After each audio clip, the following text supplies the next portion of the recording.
Fala pessoal, sejam todos bem-vindos ao nosso último editorial do dia, né? Vamos lá, tem muita coisa acontecendo. Os Estados Unidos, eles fizeram um alerta que, a partir de agora, inclusive foi um congressista norte-americano, que os Estados Unidos têm o poder, os meios, os mecanismos e a lei para matar, para tirar a vida do ditador Nicolás Maduro.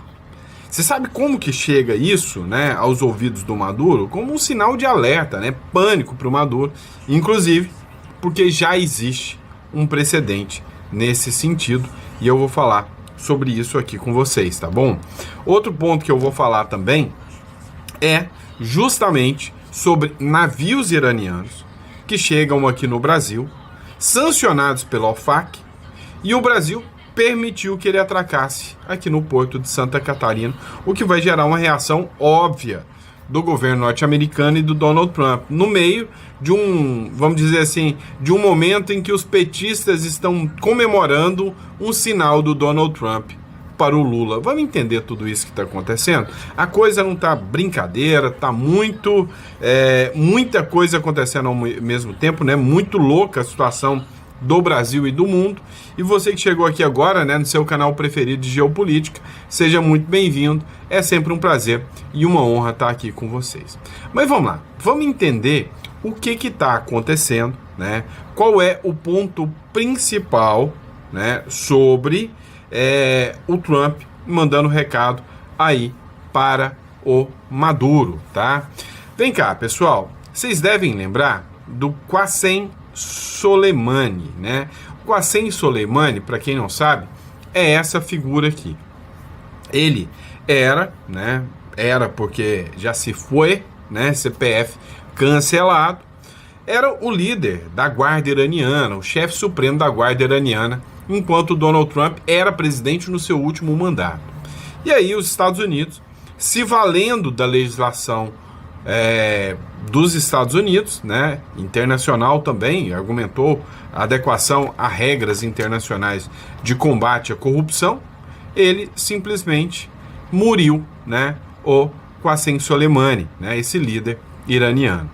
Na época, né, se fez um auê gigante, né, em 2020, isso aí gerou muita repercussão. Eu não estou de luto, há um mix de reações no todo iranianas sobre a morte de Soleimani. E aqui, né, eles falam que alguns comemoraram, né, alguns social medias e usuários expressaram um mix de reações sobre a morte do mais poderoso, né, e influente comandante militar, general Qasem Soleimani, num ataque aéreo, né, dos Estados Unidos em Bagdá em janeiro, né? E aí, né, algumas pessoas se manifestaram na época se os Estados Unidos estavam no poder de fazer aquilo ou não. O fato é que o Trump fez, usou as regras, nunca foi questionado, processado, nem nada pela ONU, e a ONU reconheceu que o Trump estava dentro das regras internacionais. E por que eu falei do Qasem Soleimani? Por que eu resgatei esse caso? Porque ele foi citado agora no possível, vamos dizer, assassinato do ditador Nicolás Maduro. Dá uma olhada nessa matéria do Metrópolis Política. Congressista dos Estados Unidos alerta que Maduro pode ser assassinado. Por quem? Por Donald Trump, justamente pelo Donald Trump. Um congressista norte-americano, membro do Subcomitê de Defesa, alertou que Nicolás Maduro pode ser assassinado, assim como o ex-general iraniano Qasem Soleimani foi. A nova ameaça contra o presidente da Venezuela surgiu na terça-feira, durante entrevista do deputado Mário Dias Balart ao jornal República USA. De acordo com o deputado, o líder chavista tem 3 opções diante do cerco dos Estados Unidos no Caribe, visando cartéis de drogas, como o que é apontado como chefe, o de Los Soles, né, que é o cartel pelo qual Maduro é apontado como chefe. Lembrando a vocês que os Estados Unidos fizeram o mesmo que eles fizeram quando eles tiraram a vida do Qasem Soleimani.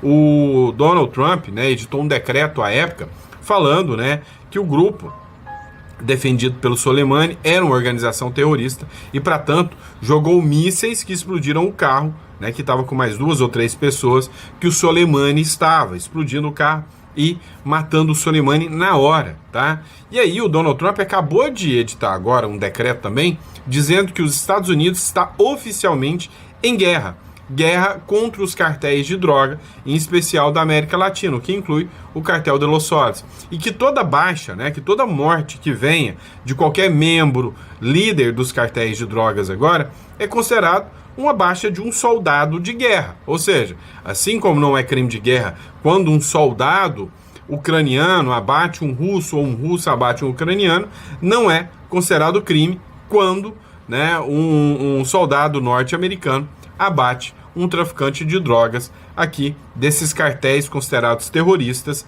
na América do Sul, que foi dada até uma lista sobre quais seriam os cartéis. Lista esta, que é secreta, foi enviada a organizações das Nações Unidas. E tem gente especulando que grupos como o PCC e o Comando Vermelho poderiam estar nessa lista também, mas nada disso é oficial. Uma delas, né, insinuou o parlamentar, seria fugir, as 3 opções, né, que o Maduro tem. Uma delas, insinuou o parlamentar, seria fugir da Venezuela. Caso contrário, disse Balart, Maduro pode ser alvo de uma operação semelhante à que assassinou o ex-general do Corpo da Guarda Revolucionária Islâmica, Qassem Soleimani, considerado um dos principais militares do Irã à época. E olha só a ironia, nós estamos falando do Irã. Vai ter outra notícia que envolve o Irã e o Brasil ainda nesse editorial. O ataque ocorreu em 2020, no Iraque, e foi uma ordem direta do então presidente dos Estados Unidos, Donald Trump. O Soleimani morreu após o carro que ocupava ser atingido por 2 mísseis disparados por meio de um drone norte-americano, o MQ-9. E aí ele continuou, ele disse que a terceira alternativa para o Maduro, acredito, ser a de Soleimani, afirmou Balart, ou seja, o assassinato do Maduro. Soleimani era um membro do governo iraniano e das Forças Armadas, e também um terrorista, e estava desfilando impunemente pelo mundo, até que o presidente Trump chegou à Casa Branca e disse, chega, chega, e eles tiveram de encontrar Soleimani em pedaços, certo? E aí ele insinuou aqui, né, que provavelmente o próprio Maduro também pode ser encontrado em pedaços. Aí a grande questão que fica é, você que está acompanhando tudo isso, você acha que o Donald Trump teria o sinal verde para fazer isso contra o Maduro? Você prefere que o Maduro se entregue ou você prefere que o Maduro fique no poder? Se você é de esquerda, né, da turma da esquerdinha, da Left People, eu sei que você prefere que o Maduro fique no poder, né? Você faz até dancinha. Tô com o Maduro, né? Mas se você não é, se você é um conservador de direita que opta pelas liberdades, uma das 3 opções estão apostos aí. Que ele renuncie, que ele fuja ou que ele vá para a vala, né, pro CPF cancelado. Qual das 3 opções você acha que o Donald Trump vai optar? Coloca no comentário que eu quero saber. Mas já que a gente citou o Irã, olha que terrível, mas muito terrível mesmo, coincidência, que eu tenho certeza que o Marco Rubio, que é o secretário do Donald Trump, que foi designado para falar com o Lula, deve estar observando essa matéria assim, com o coração cheio de amor para poder falar com o Lula depois. Publicação do Frederico Dávila. Navios sancionados pela OFAC do Irã aportam em Santa Catarina com o aval do governo Lula. E aí, antes que você fique, nossa, Sandro, mas o governador de Santa Catarina deixou. Só para lembrar, portos são federais, tá? Atracou no porto de Santa Catarina, mas não é o Jorginho Melo que manda. Os portos e aeroportos, né, são federais. Então, não é o governo do estado que tem qualquer possibilidade de vetar a entrada ali, né, do navio do Irã, tá? Então, o Jorginho Melo não tem nada a ver com isso. O navio derruba de bandeira iraniana e sancionado pela agência americana OFAC, atracou no porto de Imbituba, em Santa Catarina, portando 60 mil toneladas de ureia. A embarcação pertence à Pardis Petrochemical, né? Empresa ligada ao regime de Ebrahim Raisi, conhecido por financiar a Guarda Revolucionária do Irã, braço militar acusado de apoiar grupos terroristas. E aí, eis que essa turma, né, essa figura, está aqui, atracado, no solo brasileiro. Isso aí vai ajudar muito Lula a bater um papinho com o Trump ou com o Marco Rubio, pode ter certeza disso. Enquanto o mundo livre reforça sanções contra regimes extremistas, o governo Lula abre as portas do Brasil para aliados de ditaduras e inimigos do Ocidente. Essa atitude ignora alertas de segurança internacional e expõe o país a riscos diplomáticos e a riscos morais. Lembrando que o Brasil ainda está sob o risco, né, por estar comprando, né, petróleo russo. E isso aí pode, né, acabar sancionando o Brasil em 100%. Tá? O Brasil não pode servir de refúgio para quem ameaça a liberdade global. Essa conivência do governo petista com regimes autoritários mostra que a política externa de Lula não defende a soberania nacional, mas se alinha aos interesses de ditadores, aos interesses de terroristas. Aí a grande questão é, mas e a soberania? Ninguém vai falar da soberania agora? Tá tudo bem? Ditadores, guerrilheiros, navios sancionados por serem terroristas, atracando no nosso porto, isso não impede, não interfere na nossa soberania?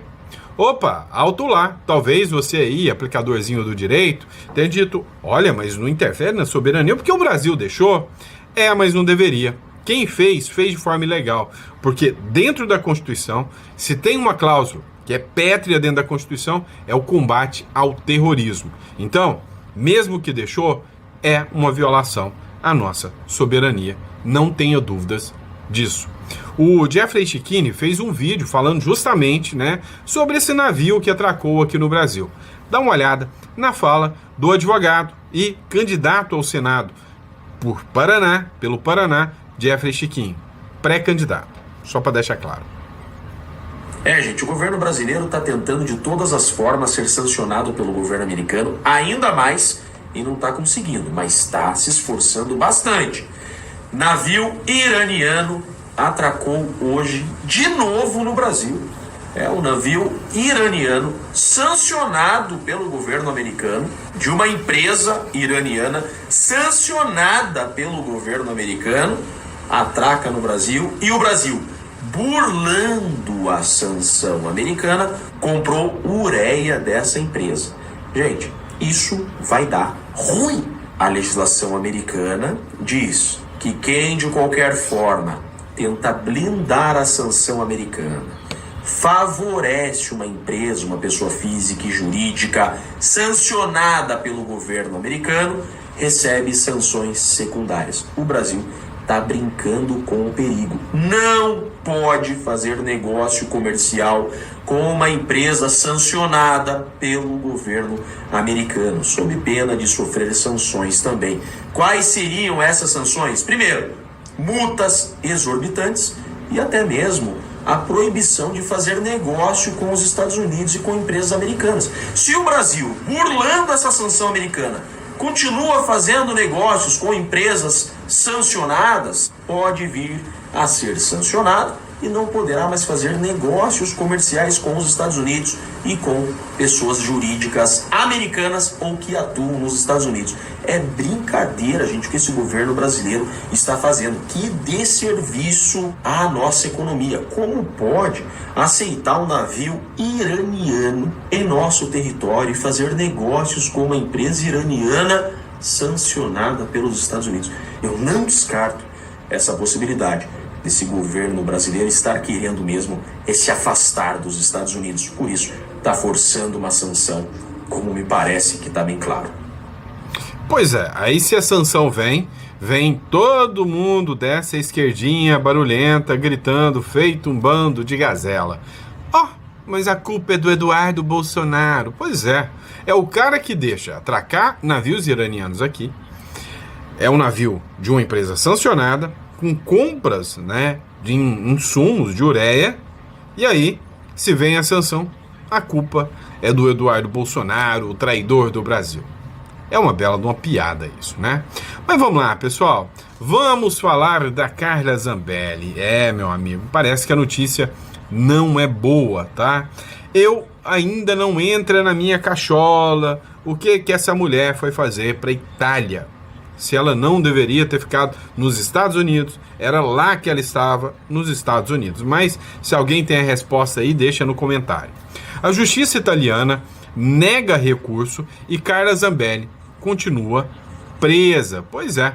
A justiça italiana negou o recurso da deputada federal Carla Zambelli, presa há mais de 2 meses. A defesa buscava reverter a decisão, que rejeitou o pedido de liberdade provisória ou prisão domiciliar por risco de fuga.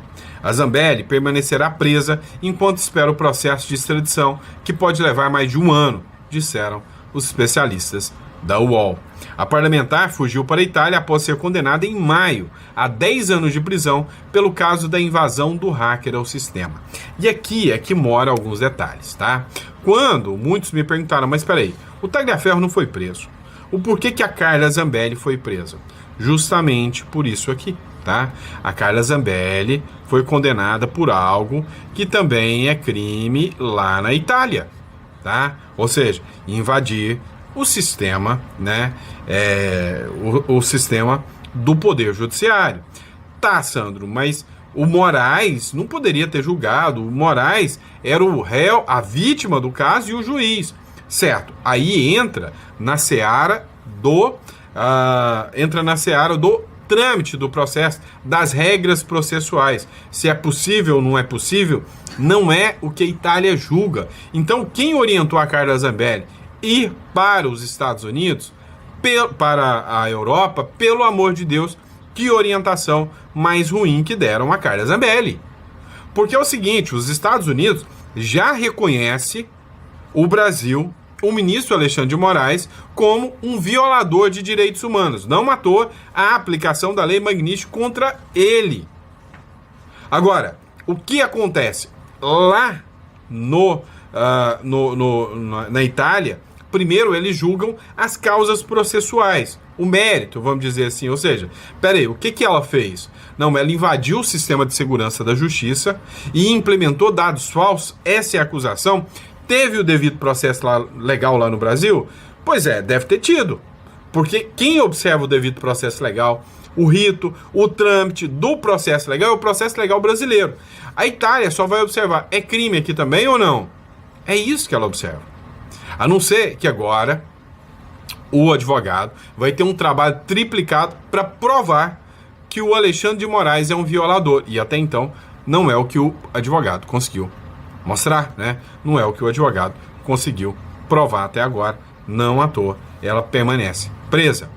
Também, a Zambelli foi condenada a 5 anos e 3 meses de prisão pelos crimes de porte ilegal de arma de fogo e de constrangimento ilegal com o emprego de arma de fogo.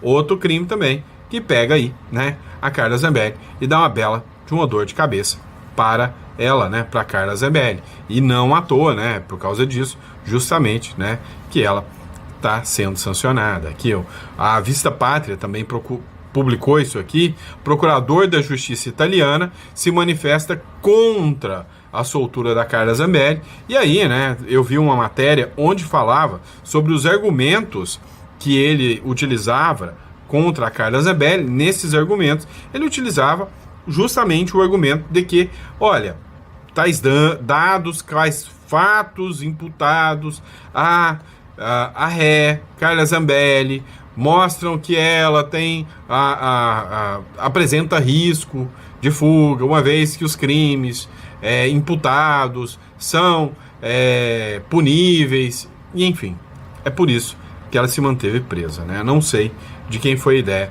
de manter a Zambelli, né, lá na Itália. Eu não orientaria de forma nenhuma. Eu falava, fica nos Estados Unidos, que aí eles já sabem quem é a pessoa que te condenou, tá? Em uma nova audiência, desta vez na Corte de Cassação da Itália.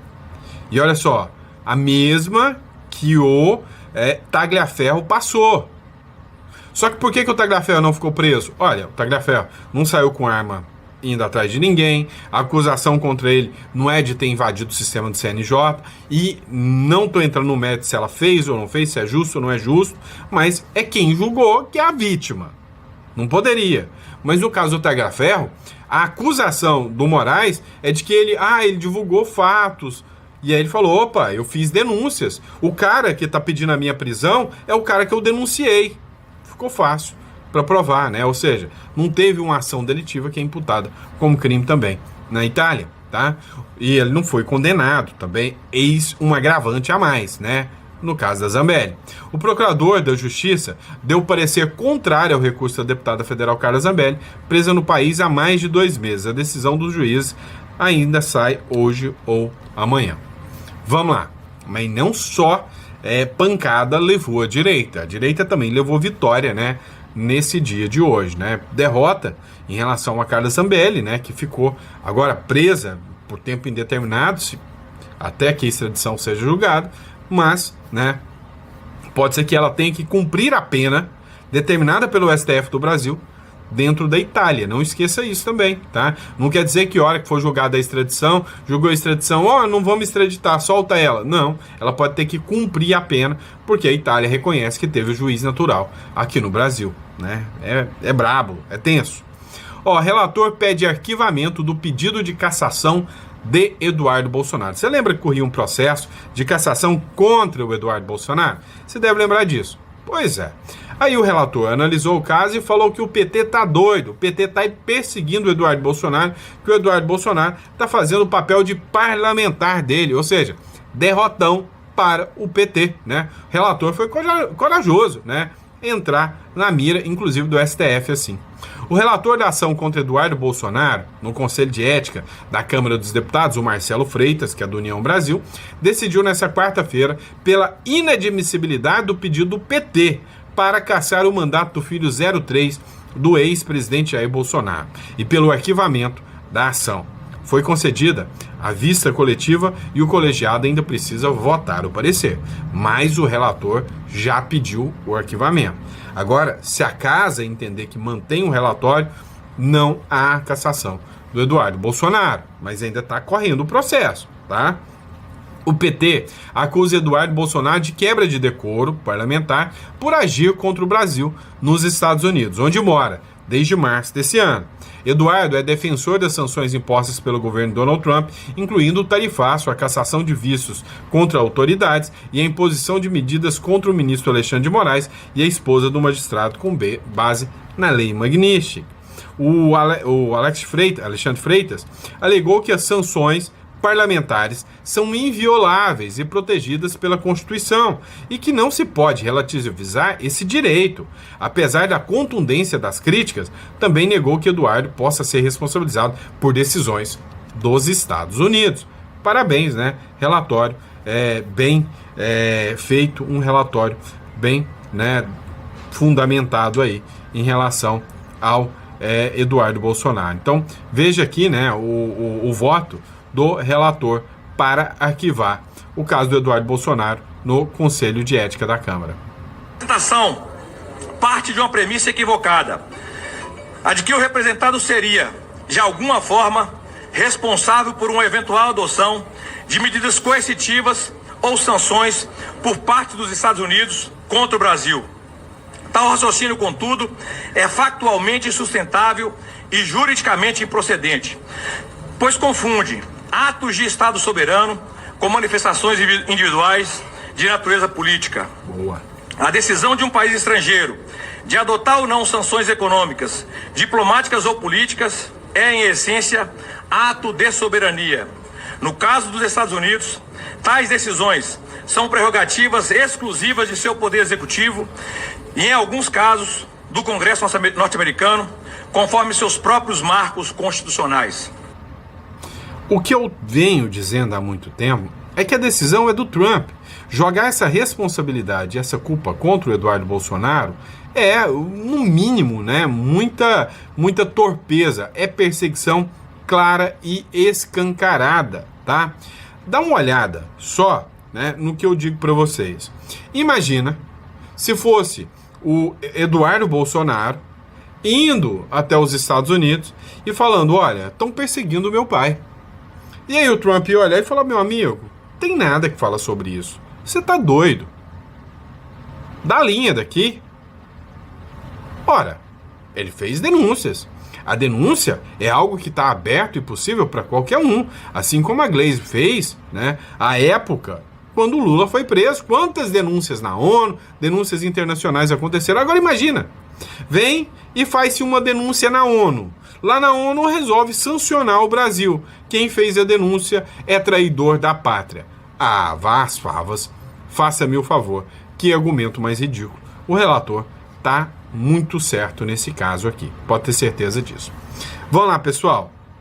O Ronaldo Caiado falou, né, que essa atitude do Celso Sabino aqui é literalmente mau caratismo, né, uma indecência. Foi como o Ronaldo Caiado descreveu o fato dele abandonar as métricas do partido para ficar no barco do Lula, que é um ministro, né, que era do União Brasil e que foi intimado para sair do governo Lula e não quis sair. Então, foi isso que o Ronaldo Caiado falou sobre o caso. Acompanhe a fala dele aqui dizendo que fica no governo Lula.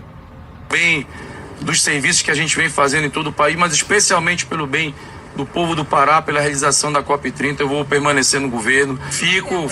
Tenho a confiança do presidente Lula e pretendo continuar desenvolvendo os trabalhos que eu venho fazendo no Ministério do Turismo.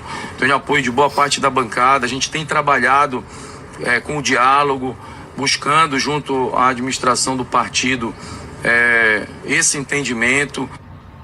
Pois é. E aí, resolveu ficar no governo Lula, que mostra que o governo Lula está ganhando uma certa força, tá? Está ganhando uma certa força.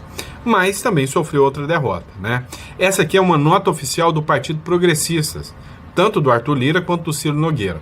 Após reunião realizada nessa quarta-feira, as bancadas do Progressista, na Câmara e no Senado, deliberaram por fechar a questão contra a MP 1303. É essa medida provisória que busca aumentar impostos no Brasil, sancionar impostos no Brasil. A decisão reafirma o compromisso do nosso partido com o povo brasileiro de impedir qualquer aumento da carga tributária no Brasil. Você precisa entender que o brasileiro já não aguenta mais, já não suporta mais pagar impostos. Está insuportável a situação do brasileiro em ficar pagando aí impostos e mais impostos e mais impostos. Ele já não suporta mais tudo isso. Então, né, o PP aqui, né, mostrando, claro, rompimento com o governo Lula, em conjunto com a União Brasil, vão travar aí a medida provisória e pode ser que o Lula e o Haddad sofram uma derrota gigantesca mesmo, né, sem precedentes, essa derrota, né, que esse governo gastador pode sofrer. Vamos lá, pessoal. Última publicação que eu vou fazer agora, ó. Urgente, ainda sobre o caso do relator. Relator inocenta Eduardo Bolsonaro e deixa Globo furiosa. O relator disse que é ato soberano dos Estados Unidos. Escuta só. Bom, sem comentários. Porém, não temos essa opção. Sem comentários, agora com comentários. Assim, Um segundo de silêncio, né? Com perplexidade. Não, é uma vergonha esse voto do relator aqui. Parte de uma premissa equivocada. A de que o representado seria, de alguma forma, responsável por uma eventual adoção de medidas coercitivas ou sanções por parte dos Estados Unidos contra o Brasil. Tal raciocínio, contudo, é factualmente insustentável e juridicamente improcedente, pois confunde atos de Estado soberano com manifestações individuais de natureza política. A decisão de um país estrangeiro de adotar ou não sanções econômicas, diplomáticas ou políticas é, em essência, ato de soberania. No caso dos Estados Unidos, tais decisões são prerrogativas exclusivas de seu poder executivo e, em alguns casos, do Congresso norte-americano, conforme seus próprios marcos constitucionais. Bom, sem comentários. Porém, não temos essa opção. Sem comentários, agora com comentários. Assim, Um segundo de silêncio, né? Com perplexidade. Não, é uma vergonha esse voto do relator aqui na opinião, né? O fato é isso aqui que a gente mostrou para vocês. o que ele apresentou ali na argumentação como relator, quando ele foi escolhido, cartas marcadas, né, Valdo? A gente até falou isso aqui, porque eu vi Hugo Mota falando, eu vi a turma da Câmara falando, não, nós vamos ali, presidente do Conselho de Ética, a gente vai dar sequência, vamos aqui discutir e tal.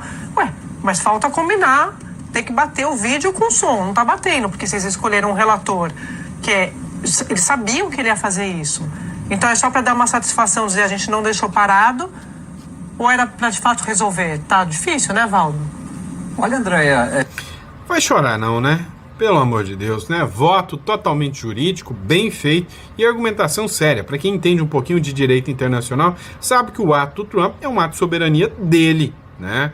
E a responsabilidade pelas sanções não é da denúncia. O Brasil já, vamos dizer que facilitou demais a perseguição aos denunciantes, deixando os denunciados impunes, né? Isso é o que se tornou o Brasil, que se tornou uma grande vergonha, né? Vamos lá, pessoal, ó, para encerrar aqui, queria falar para vocês, para entrar em contato aí com a Imigra Mais, tá, pessoal? Vale muito a pena vocês conhecerem o trabalho da Imigra Mais. Tô até procurando o banner aqui para vocês, não tô achando. Olha o tanto de matéria que eu separei aqui para tratar com vocês aqui. Algumas já foram até tratadas com vocês aqui, tá, pessoal? Vamos lá, ó. Você que está nos acompanhando aí, você está vendo que loucura que está se tornando o Brasil, a busca incessante, né, fora de lógica em sancionar você com mais e mais impostos, apertar você com mais e mais impostos, isso aí está se tornando insustentável, tá? Então, entre em contato, eu vou deixar o link aqui na descrição com a Imigra Mais, né, que é a nossa empresa aí, que vai estar ajudando você a fazer a imigração tanto para o Paraguai quanto para o Uruguai, tá? É muito importante você entrar em contato aí, tá agendando, né, uma consulta conosco aí, tá bom? Logo, logo a gente já vai estar organizando o Paraguai para vocês. Estou no Paraguai, né, agora já organizando tudo, montagem de escritório, estrutura de tudo, para poder estar fornecendo para vocês também. Mas, antes de mais nada, para você que quer guardar dinheiro, o Uruguai é a melhor opção, tá? Mesmo com o Paraguai, o Uruguai é a melhor opção, é mais fácil e rápido de você abrir uma conta. O sistema de conta bancária no Paraguai não é tão simples, tá? Então, para você que está precisando agora, o Uruguai e quer guardar dinheiro, quer fazer investimentos em dólar, o Uruguai é uma opção mais viável, por ser mais barato, por ser mais rápido a retirada da cédula e mais fácil também, tá certo?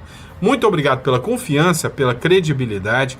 É sempre um prazer enorme, uma honra enorme poder estar aqui trazendo um pouquinho mais de conteúdo com vocês. E a gente volta, tá? Daqui a pouquinho com mais um editorial direto para vocês, tá bom? Grande abraço e fiquem com Deus.